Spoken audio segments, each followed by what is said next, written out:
Good morning. This is Garry Glaub in Mooresville, North Carolina. Today we're in lesson 32 of the Gospel of Matthew. We're covering Matthew chapter 14, verses 22 to 33, and it's called Keep Your Eyes Upon Jesus. Bible verses only have one correct interpretation and many applications. Sometimes those applications can seem almost endless, and this is one of those passages today. It almost seems as if the miracles being performed by Jesus are getting bigger, but in all truth, there's no such thing as a small miracle. In our previous lesson, we discussed the intent on the part of the multitude to immediately make Jesus the king. His miracle of the feeding of many more than 5,000 people, perhaps as many as 20,000, including women and children, on 5 loaves and 2 fish, had convinced them that there was something different about Jesus. Remember, signs and wonders should not be all we look at to be convinced. In the Great Tribulation, the Antichrist and the false prophet will both exhibit signs and wonders.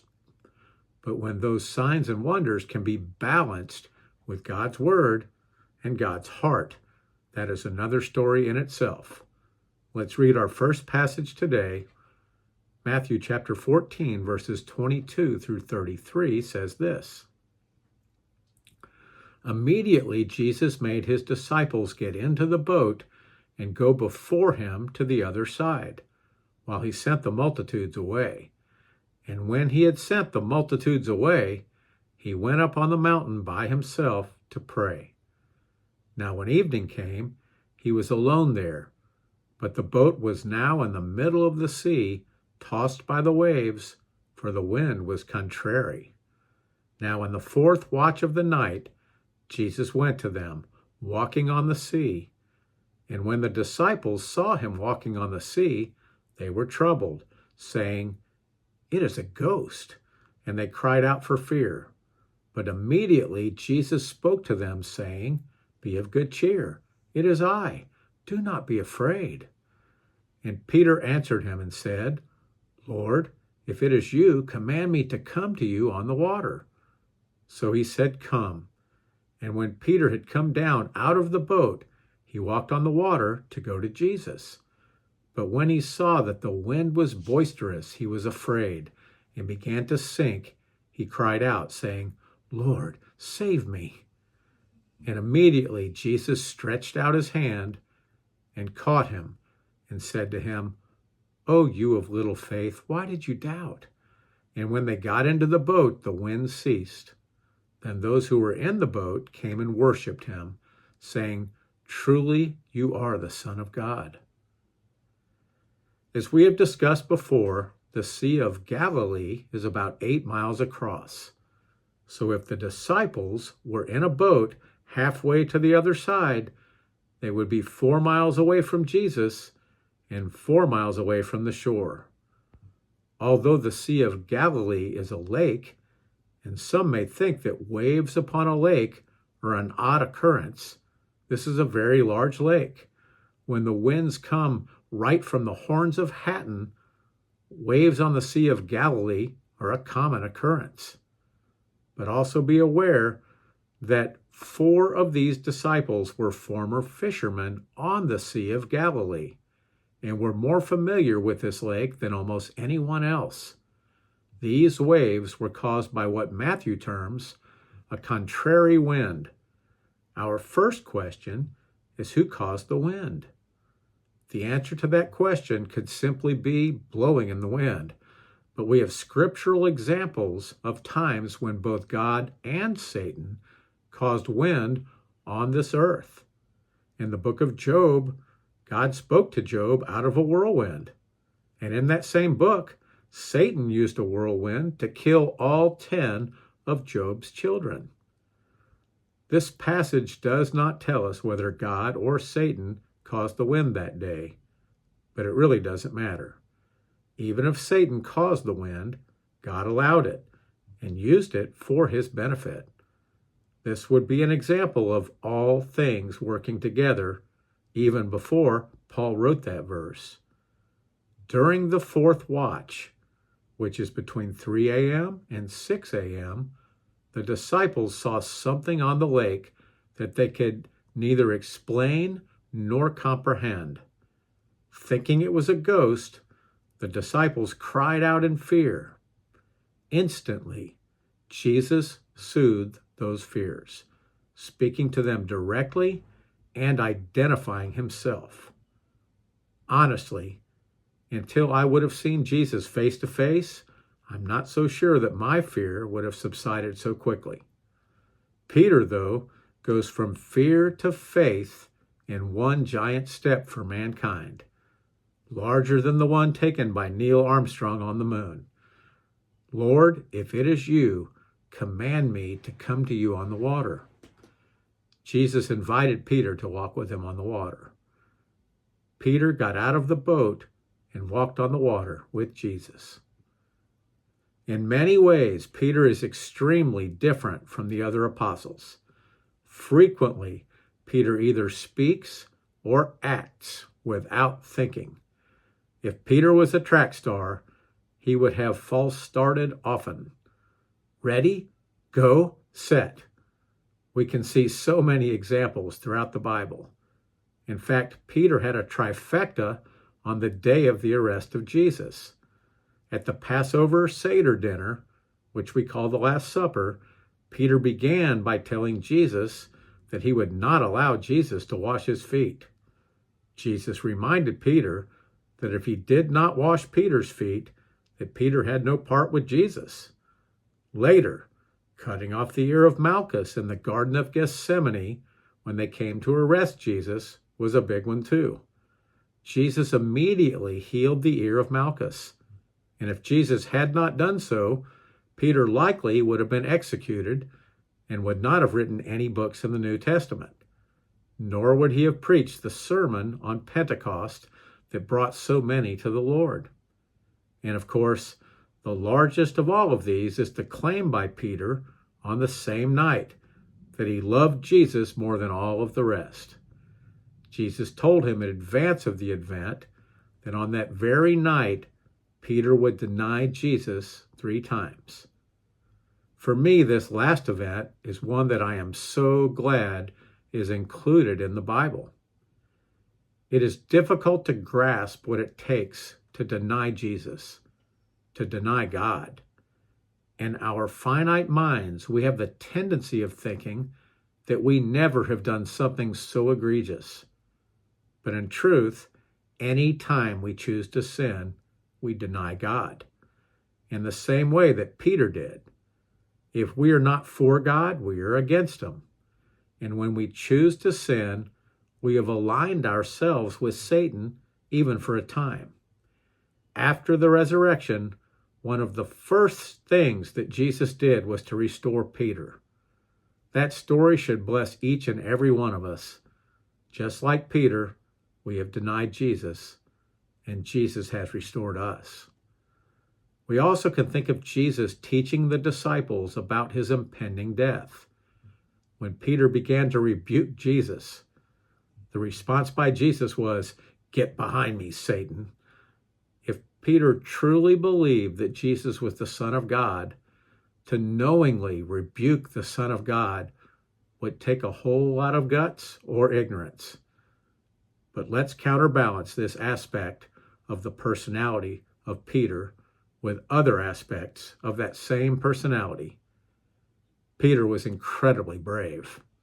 Peter really loved Jesus. Peter also had a whole lot of faith, as we can see in this story today. Other than Judas, the other disciples were not weak-minded, but notice that only Peter got out of the boat. Only Peter walked on water. Only Peter had the faith to do what no one else has ever done. Others might call attention to the fact that Peter sank like a rock. After all, Cephas means rock in Hebrew, but it also is a name that was given to someone who was either a leader or very strong. Jesus did not allow Peter to sink. Immediately, Jesus put out his hand and caught Peter. The statement by Jesus is quite interesting. "Oh, you of little faith, why did you doubt?" Who doubted more, Peter or the 11 disciples still in the boat? Interestingly, the moment they got in the boat, the wind ceased. Peter began to sink for one reason and one reason alone. He took his eyes off of Jesus. Likely, there's not a bigger example of what it takes to walk by faith, not by sight. When we walk by faith, our spiritual eyes are set on the Savior. When we walk by sight, our physical eyes are focused on the things of the world. And when our eyes are not on Jesus, we're going to stumble, sink, fall, and fail. But the first step, obviously, is to get out of the boat. I think all of us impose limits on God, and those limits can be logical restrictions to what we think he can do or what he is capable of doing. In this example, Jesus walked on water. Have you ever seen that done before? Have you ever heard of anyone else capable of doing this? Obviously, God is not held within the confines of the natural laws that he created for this earth. In this instance, Jesus walked on water when he missed his boat. Imagine what he would have done if he'd missed his plane flight. Let's read our next passage. Matthew chapter 14, verses 34 through 36 says this. When they had crossed over, they came to the land of Gennesaret. And when the men of that place recognized him, they sent out into all that surrounding region, brought to him all who were sick, and begged him that they might only touch the hem of his garment, and as many as touched it were made perfectly well. Gennesaret is the western side of the Sea of Galilee. This is an interesting passage that should take us back to Matthew 9, Luke 8, and Mark 5, that told us of the woman with the blood issue for 12 years, who similarly touched the hem of the garment of Jesus and was healed.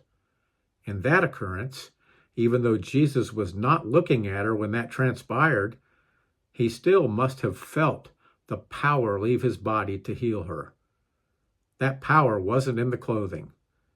If the shroud of Turin is real, and we were able to touch that shroud, we would not be healed because of any power in that cloth. Instead, this verse demonstrates closeness to Jesus. Once again, this is relationship, not religion. Closeness to Jesus brings spiritual healing to our souls. The amazing part is that without God revealing himself to us, God would be unknowable. But God made himself known and then took it to another level when God became man. Years ago, I was driving across the country on Christmas Day, and there was not much on the radio. Flipping through the stations, I came across Paul Harvey, and it instantly took me back to my youth. I always liked what Paul Harvey had to say, and his voice was unforgettable. They were playing a Christmas tape, and Paul Harvey told a story of a man who was ethical, moral, and well-liked. It was Christmas night, and his family was attending a midnight church service. And this man had decided not to go because he did not want to be hypocritical. He just did not believe this whole thing about God becoming man. He was sitting in an easy chair and waiting for his family to return when he heard numerous thumps against the picture window. He walked outside to investigate and saw that a flock of birds was trying to get into the house through that closed window, needing shelter as they were struggling in the huge snowstorm. This man instantly thought that the barn would be a perfect place. He opened the barn door and even turned a light on, but could not get the birds to go into the barn. He got some birdseed and laid a trail of birdseed all the way to the barn. But still the birds would not go to the barn. He tried to catch them, but they were afraid of him. And he thought that if only he was a bird, he could lead them to the barn, or tell them about the safety of the barn. But in their fear, it seemed that there was nothing that he could do to help them. All of a sudden, he heard the church bells ringing. And it was at that moment, for the first time in his life, he had the understanding of why God became a man. Not only did God become man, but God lived and died as a man as well. Everything that Jesus did while on this earth was about tearing down the barriers to allow man to come into relationship with God. Sin was the greatest barrier, and Jesus addressed that once and for all. The only step that we have to make is one of faith. After all that Jesus did for us, get out of the boat, walk on the water. It doesn't need to be by ourselves. We can walk with Jesus. This is Garry Glaub in Mooresville, North Carolina. Have a blessed day.